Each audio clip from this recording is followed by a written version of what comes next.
Hi, and welcome to this tips and tricks video by Premium Plus. My name is Anton, and I'm here to tell you all about the play button in Zendesk.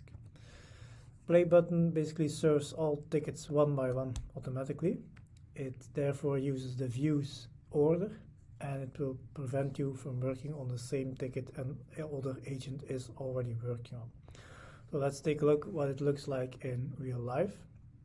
So in my Zendesk instance, I've got a view called Action Needed with 5 tickets, the first being 84, followed by 80, 81, 82, and 83. So the play button is located on the upper right corner. If I select it, I will see that it will first serve ticket 84. If I solve or submit ticket 84, it will then move to 80, 81, 82, 83, and so on.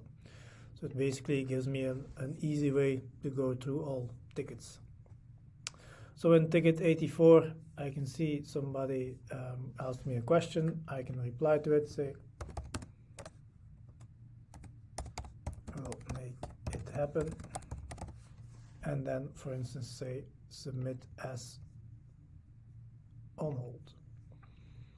Next, I'll get a new ticket being the 80 ticket. So this way, again, I can respond to it,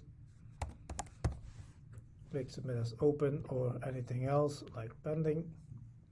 And again, I'll be shown the next ticket in the list. So play button basically is a very easy way to go ticket by ticket.